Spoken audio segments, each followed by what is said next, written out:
Hello students, welcome to income tax group. So yesterday जो part two आया था हमारा वीडियो का, उस पार्ट टू के अंदर बेटा हमने मोस्टली फुल कंसंट्रेशन किया था ग्रोस एनुअल वैल्यू को निकालने के। आपको पता है कि ग्रोस एनुअल वैल्यू से ही हम income from house property drive करेंगे। तो वो हमने पूरा निकालना सीख लिया था। देखो, ये जो लेक्चर है इसको देखने का कोई भी बेनिफिट नहीं है और आगे आने वाले लेक्चर्स को देखने का कोई भी बेनिफिट नहीं है अगर आपने कल वाला लेक्चर जो पार्ट टू था वो नहीं देखा है। तो मैं आपसे रिक्वेस्ट करूंगा पहले आप ये पार्ट टू देखिए, उसके बाद ही आप इस लेक्चर पे आइए। ठीक है, उसका लिंक आपको सब्सक्रिप्शन में मिल जाएगा, डिस्क्रिप्शन में मिल जाएगा। और चलो हम इसको शुरू करते हैं। तो देखो अब ग्रोस एनुअल वैल्यू निकालनी तो हमने सीख ली कि कैसे निकालते ग्रोस एनुअल, वो तो हमने लास्ट लेक्चर में देख लिया। अब हम निकालने की कोशिश करेंगे नेट एनुअल वैल्यू। जो नेट एनुअल वैल्यू है उसको निकालने के लिए हम, वो बहुत सिंपल है बेटा, नेट एनुअल वैल्यू निकालनी बहुत ही इजी है। जो ग्रोस एनुअल वैल्यू आपने निकाली है, जो ये बोले कि आपने जो जीएवी निकाली है,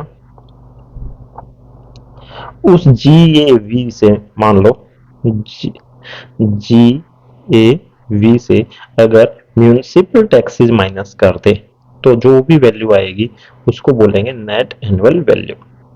इस नेट एनुअल वैल्यू जो आएगी, इसमें से अगर जो सेक्शन 24 है उसके अंदर दो डिडक्शन मिलते हैं आपको, एक तो स्टैंडर्ड डिडक्शन और एक इंटरेस्ट का डिडक्शन, अगर वो माइनस कर दे तो यहाँ पे आ जाएगी इनकम फ्रॉम हाउस प्रॉपर्टी। और लॉस, इनकम या लॉस जो भी आएगा वो हाउस प्रॉपर्टी से यहां से निकल के आ जाएगा। ठीक है, तो आज हम पढ़ेंगे इसके सिर्फ म्यूचुअल टैक्स, जो म्यूनिसिपल टैक्स है इसके बारे में पढ़ेंगे सिर्फ, और कल हम पढ़ेंगे ये सब डिडक्शन के बारे में। तो हमें एनएवी निकालना आ जाएगा, और जब बेटा एनएवी निकालना आ जाएगा ना, तब हम पढ़ेंगे किसके बारे में, तब हम पढ़ेंगे different different cases, different different cases like जैसे अगर वैकेंट प्लॉट है या फिर हाउस प्रॉपर्टी सेल्फ ऑक्यूपाइड है, लेट आउट है, पार्ट टाइम के लिए लेट आउट है, स्टॉक इन ट्रेड है, वो सब चीजें हम इसके विद न्यूमेरिकल्स हम देखेंगे। ठीक है, तो आज हम पढ़ने वाले हैं सिर्फ और सिर्फ म्यूनिसिपल टैक्सेस के बारे में। ठीक है, तो बेटा म्यूनिसिपल टैक्सेस के लिए सबसे पहले दो कंडीशंस होनी चाहिए। पहली बात तो कि म्यूनिसिपल टैक्स पे किया गया है। अगर म्यूनिसिपल टैक्स पे ही नहीं किया गया तो फिर उसका बेनिफिट हम ले नहीं सकते। लेकिन इसमें एक बात बता दो, जो म्यूनिसिपल टैक्सेस का जो डिडक्शन मिलता है, माइनस करने को मिलता है, वो मिलता है बेटा actual payment basis, actual payment basis. इसका मतलब क्या हुआ, पहली कंडीशन तो ये है। दूसरी कंडीशन, जो म्यूनिसिपल टैक्स है वो पे करना चाहिए किसने, भाई ओनर ने। अगर मान लो आपके जो टेनेंट है उसने पे किया तो आप उसका बेनिफिट नहीं ले सकते। तो एक्चुअल पेमेंट बेसिस का मतलब क्या होता है वो मैं आपको बताता हूँ। देखो कि फाइनेंशियल ईयर, एक मिनट के लिए मान लो, चलो हम यहीं पे देख लेते हैं। जैसे कि मान लो कि फाइनेंशियल ईयर कितना बेटा, फाइनेंशियल ईयर 2017-18 के अंदर आपको म्यूनिसिपल टैक्स पे करना था, मान लो कि 50,000, बट आपने पे नहीं किया। ठीक है, फिर उसके बाद 2018-19 के अंदर 50 के तो पे करना ही था, प्लस जो पहले वाला 50 के था उसको भी पे करना था। ठीक है, उसको भी पे करना था। ये मान लो कि पहला वाला 50 के है, तो 50 के ये और 50 के ये दोनों पे करने थे, और ओनर ने बेटा दोनों पे भी कर दिए। और पे करने के बाद कितना आ गया, पे करने के बाद ये आ गया 1 लाख। ठीक है, अब 1 लाख की जो किस साल पे किया उसने, 2018-19 के अंदर पे किया। तो अब मुझे बताइए कि कब इसका डिडक्शन आप क्लेम कर सकते हो। क्या इस साल जब आप आईटीआर फाइल करोगे और इनकम फ्रॉम हाउस प्रॉपर्टी को कैलकुलेट करोगे तो क्या इस साल ये पे कर इस डिडक्शन क्लेम किया जा सकता है फॉर द 17-18? नहीं बेटा, यही बात है कि जो क्लेम होता है वो एक्चुअल पेमेंट बेसिस पे। तो पेमेंट कब हुआ है, 2018-19। तो 2018-19 में आप 50 लाख तो ये क्लेम करोगे करोगे, प्लस ये वाला भी आपको क्लेम करना है, तो टोटल आप कितना मिल जाएगा, आपको 1 लाख मिल जाएगा। तो ये बात थी बेटा जो आपको मैंने बतानी थी। चलो अब हम उसके बाद बात करते हैं, एक बार इसकी जो थ्योरी है वो देख लेते हैं।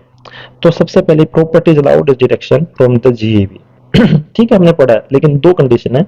एक तो एसएससी जो ओनर है उसने पे किया जाना चाहिए, और ये एक्चुअली पे during the previous year should be पे। अगर पे नहीं किया, बाद में पे किया, तो उस साल नहीं मिलेगा। जिस साल आपने पे किया उस साल इसका बेनिफिट मिलेगा। इसको थोड़ा सा एलिब्रेट करके बताया, अगर कोई भी प्रॉपर्टी टैक्स लोकल अथॉरिटी लगाती है, ठीक है, ऊपर the particular previous year is not paid during that year, तो no deduction shall be allowed, कोई भी डिडक्शन उसको अलाउ नहीं होगा।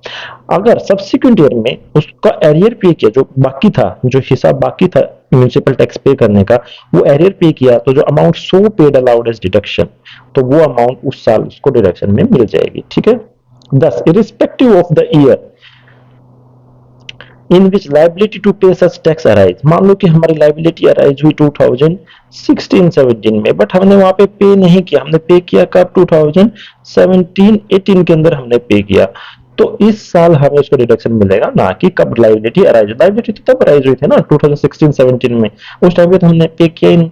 तो जिस साल लाइबिलिटी अराइज उस चीज से कोई मैटर नहीं करता, वो इररेस्पेक्टिव है कि किस साल आपकी लाइबिलिटी अराइज होती है। मैटर किस बात से करता है? कि जिस साल में एक्चुअल पेमेंट हुई है। ठीक है, अब सबसे बड़ी बात ये आती है आपके दिमाग में कि सर जो बाहर की प्रॉपर्टी, आपने बताया था फर्स्ट लेक्चर के लास्ट आपने बोला था कि जो फॉरेन प्रॉपर्टी होती है, क्या क्या उस फॉरेन प्रॉपर्टी पे भी हमें बेनिफिट मिलेगा? देखो दोस्तों, एक बार जस्ट आपको रिमाइंड करा दूं, अगर आपका रेजिडेंशियल स्टेटस ऑर्डिनरी रेजिडेंट है, ठीक है, तो आपकी अगर मान लो कि फॉरेन में प्रॉपर्टी, मैंने यूएस का एग्जांपल लेके बताया था, फॉरेन में प्रॉपर्टी है बेटा, तो उस प्रॉपर्टी पे आपको क्या करना पड़ेगा?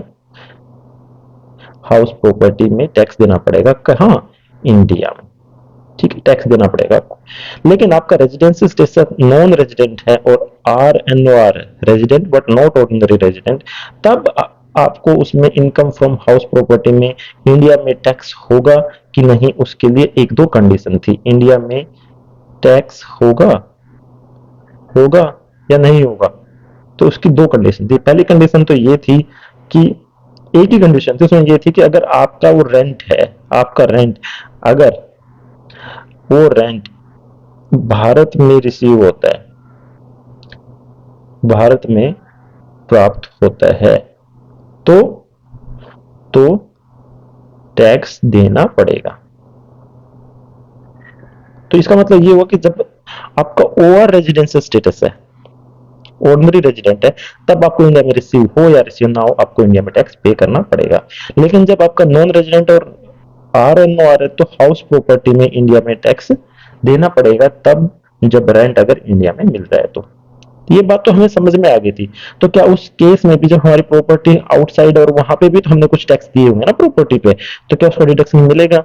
देखो, एक्ट में किधर भी ऐसा लिखा नहीं है कि इसका डिडक्शन मिलेगा कि नहीं, लेकिन एक जजमेंट है बेटा, उस जजमेंट के हिसाब से वो आपका बेनिफिट मिलेगा। और उस केस का क्या नाम है?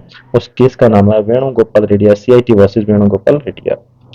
तो अगर कोई भी प्रॉपर्टी आउटसाइड इंडिया सिचुएटेड है और टैक्स पे किया उसमें, तो सिचुएटेड इज तो प्रॉपर्टी में वो डिडक्टिबल है, वो म्युनिसिपल टैक्स को डिडक्ट किया जाएगा। अब एक बात और है, जो छोटी सी इंपॉर्टेंट सी बात है, एक बार मैं आपको बताता हूँ। अगर मान लो कि हमारी सेल्फ ऑक्यूपाइड प्रॉपर्टी है, आपको पता है जो सेल्फ ऑक्यूपाइड होती है, सेल्फ ऑक्यूपाइड जो प्रॉपर्टी होते हैं, उसके अंदर हम पढ़ेंगे डिटेल में, अभी तक मैंने बताया नहीं है। जो जीएवी की वैल्यू होती है नील, क्योंकि उसमें आपको एक्चुअल रेंट कितना मिलता है? एक्चुअल रेंट तो मिलता ही नहीं ना, आपने खुद ने ही प्रॉपर्टी एक्वायर की है, तो कितना है उसमें एक्चुअल रेंट? नील। तो एक्चुअल रेंट नील है, और आपको पता है जो एक्सपेक्टेड रेंट, जब एक्चुअल रेंट ही नील है, तो ग्रोस एनुअल वैल्यू, उसमें तो कुछ हमें बेनिफिट हुआ ही ना, कोई इनकम आई नहीं ना। तो जब इनकम ही नहीं आई, तो फिर जो municipal tax, standard rent, fair rent, वो सब देखने की जरूरत ही नहीं है। तो आपको जीएवी की वैल्यू कितनी ले लेने? नील ले लेने, जो पूरा हम डिटेल में पढ़ने वाले हैं। तो उस केस में क्या आपको म्युनिसिपल टैक्स का डिडक्शन मिलेगा? यहाँ पे भी तो देखो, प्रॉपर्टी आपने सेल्फ ऑक्यूपाइड किया, लेट आउट किया, वैकेंट है, या फिर कुछ भी हो, उस चीज से कोई मतलब ही नहीं है। आपको म्युनिसिपल टैक्स, आपने एक म्युनिसिपलिटी एरिया में अपना आपका घर है, तो आपको टैक्स पे करना पड़ेगा, सिंपल एज इट इज। वो रेंट पे दी हो चाहे ना दी, उस चीज से कोई फर्क ही नहीं पड़ता। तो वो वैकेंसी है या नहीं उस चीज से कोई फर्क नहीं पड़ता। म्यूनिसिपल टैक्स पे करना, क्या उस टाइम पे म्यूनिसिपल टैक्स मान लो कि आपने पे कर दिया 40 के, क्या इसका डिडक्शन अलाउड है, क्या इसमें से माइनस करेंगे तो माइनस करेंगे। जीएबी तो सेल्फ ऑक्यूपाइड जब होती है, सेल्फ ऑक्यूपाइड होती है तो जीएबी तो नील होता है। तो देखा जाए तो एनएवी जो नेट एनुअल वैल्यू कितनी आ जाएगी, -40,000। ठीक है, इसका मतलब क्या हुआ, आपको लॉस हो गया। सरकार कहेगी नहीं बेटा लॉस नहीं हुआ है, यहाँ पे आपने सेल्फ ऑक्यूपाइड किया है तो यहाँ पे हम आपको इसका बेनिफिट नहीं देंगे। इसका मतलब ये है कि म्यूनिसिपल टैक्स को हम माइनस नहीं करेंगे। जीएवी अगर नील है तो एनएवी भी नील ही मानेंगे हम लोग। वही यहाँ पे इसने बताया हुआ, in case of self occupied property या unoccupied house property for which nil annual value is claim, deduction of is not allowable, deduction is not allowable. ठीक है, अगर यहां तक किसी को कोई डाउट है तो मुझे बताओ, एक हम क्वेश्चन करेंगे फिर उसके हिसाब से वो क्वेश्चन करके हम इस चैप्टर को जो म्यूनिसिपल टैक्स वाला पार्ट है इसको क्लोज कर देंगे। ठीक है, चलो भाई एक हम न्यू स्लाइड्स निकाल देते हैं और उस न्यू स्लाइड के हिसाब से ही हम एक क्वेश्चन देखते हैं। ठीक है, तो यहां से there we go. Okay, so this is it. लो शुरू करते हैं। मान लो कि क्या क्वेश्चन में क्या दिया गया है, एक कोई आदमी है मिस्टर नीलेश, हमने एक नीलेश है वो ब्रिटिश नेशनल है बेटा, ब्रिटिश नेशनल है, इंडियन नहीं है वो। उसकी जो सिटीजनशिप है ब्रिटिश की है, ब्रिटेन की है। ठीक है, बट उसका रेजिडेंशियल स्टेटस, रेजिडेंशियल स्टेटस उसका कैसा है बेटा, वो दिया हुआ है ऑर्डिनरी रेजिडेंट, ऑर्डिनरी रेजिडेंट। ठीक है, ऑर्डिनरी रेजिडेंट। आप मुझे एक बात बताइए, पहले एक बार मैं क्वेश्चन लिख देता हूँ। ठीक है, उसकी एक हाउस प्रॉपर्टी है बेटा, हाउस प्रॉपर्टी है किधर, लंदन में, लंदन में हाउस प्रॉपर्टी, और वहां से उसको इनकम रेंट आ रहा है। कितना रेंट आ रहा है उसको, मैं अभी बता देता हूँ। उसको रेंट आ रहा है 15,000 पर मंथ यूरो। यूरो कितना आ रहा है, 15,000 पर मंथ।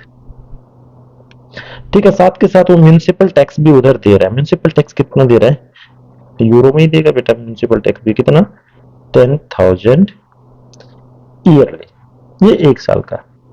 अब इसमें ये बताइए कि उस प्रॉपर्टी की net annual value, net annual value कितनी होगी। सबसे पहले तो मुझे ये बताओ आप, इस केस में जो नीलेश है वो इंडिया का है ही नहीं, वो ब्रिटेन का है ना, उसकी सिटीजनशिप, क्या उसको टैक्स पे करना पड़ेगा, यस डेफिनेटली उसको पे करना पड़ेगा। सिटीजनशिप से कोई मतलब नहीं, मतलब किस चीज से, रेजिडेंशियल स्टेटस से मतलब है। और जब रेजिडेंशियल स्टेटस ऑर्डिनरी रेजिडेंट है तो इसका मतलब उसको टैक्स पे करना पड़ेगा। हम ये भी नहीं देखेंगे कि उसको टैक्स इंडिया में रिसीव हुआ कि है कि नहीं। अगर वो नॉन रेजिडेंट होता, एनआर होता या फिर आरएनआर होता तो फिर एक कंडीशन और चेक करते जो हम थोड़ी देर पहले डिस्कस की है, तब तो वो भी चेक नहीं करेंगे, तो सीधा हम देख लेंगे कि यहाँ पे टैक्स रिसीव होगा, टैक्स इंडिया में लगेगा। चलो इसको कैलकुलेट करते हैं। कैलकुलेट करने के लिए सबसे पहले हम शुरू करते हैं, चलो सॉल्यूशन देखते हैं। सॉल्यूशन में बेटा सबसे पहले आते हैं, हम देखेंगे इसमें जो कैलकुलेट करेंगे इसकी ग्रॉस एनुअल वैल्यू, जीएवी कितने बेटा उसको जीएवी, क्योंकि देखो इसमें वो कुछ चीजें हमें दी नहीं है, जैसे म्यूनिसिपल टैक्स कितना है, फेयर रेंट कितना, स्टैंडर्ड रेंट कितना, तो सीधा जो हमें रेंट मिला वही हम जीएवी मानेंगे। तो इसमें 15,000 है, ये एक महीने की, तो 12 महीने की इंटू में 12, तो ये तो यूरो में हो गया बेटा। इंडियन करेंसी में कैलकुलेट करने के लिए यहाँ पे दिया हुआ है कि 1 euro is equal to 92.50 Indian rupees. ठीक है, तो इसको किससे मल्टीप्लाई करेंगे, 92.50 से मल्टीप्लाई करने पे, जल्दी करो बेटा कितना आएगा, एक मिनट, सबके पास कैलकुलेटर होना चाहिए इस टाइम के लिए। तो 92 पे कैलकुलेट करेंगे तो आएगा बेटा 1,66,50,000, इतना आ गया। ठीक है, अब इसमें से हम उसको जो म्यूनिसिपल टैक्स उसने वहां पे किया उसका बेनिफिट मिलेगा, यस वही तो हमने पढ़ा था थोड़ी देर पहले, उसका बेनिफिट उसको मिलेगा। तो म्यूनिसिपल टैक्स कितना है बेटा, म्यूनिसिपल टैक्स उसने पे किया 10,000, और इसको किससे मल्टीप्लाई करें, 92.50 से, इंडियन रुपी, इंडियन करेंसी में, तो कितना आ गया ये 9,25,000, ये आ गया 9,25,000। अब नेट एनुअल वैल्यू निकालनी है, तो नेट एनुअल वैल्यू क्या होगी, ऊपर वाले से नीचे वाला माइनस कर दो, तो माइनस करने पर देखेंगे कितना आएगा, 1 करोड़ 57,25,000 रुपीज। ये आ गया NAV। तो यहाँ पे लिखना है बेटा एक नोट डाल के, एग्जाम में अगर आप कर रहे हो ना तो इस पे एक नोट डाल के लिखना है कि if foreign FOREIGN foreign property has been levied municipal taxes or whatever the name, then municipal taxes can be reduced from GAV। ये आपको लिखना है, GAV में से आपको उसको रिड्यूस कर सकते हैं। तो बेटा यहाँ तक अगर किसी को समझ में नहीं आया हो तो मुझे बताओ। और इसमें सिर्फ इतना है म्यूनिसिपल टैक्स का कि बस ये आपको ये देखना, कंडीशन ये देखनी म्यूनिसिपल टैक्स की। पहली कंडीशन ये है कि who has paid, first if it is paid by owner deduction allowed. Second thing, in which year paid, तो एक्चुअल पेमेंट किस साल में हुई है उसमें हमें देखना है कि एक्चुअल पेमेंट कौन से साल में है। अगर एरियर पे किया है तो उसका एरियर का बेनिफिट भी जिस साल आपने पे किया है उसी साल मिलेगा, बाकी के साल पे नहीं मिलेगा। तो करता हूँ आपको समझ में आया होगा। एक बार ये वीडियो अगर शुरू कर रहे हो उससे पहले आप पहले वाला वीडियो जरूर देखो, उससे ही आपको सब चीजें इजीली समझ में आ जाएंगी।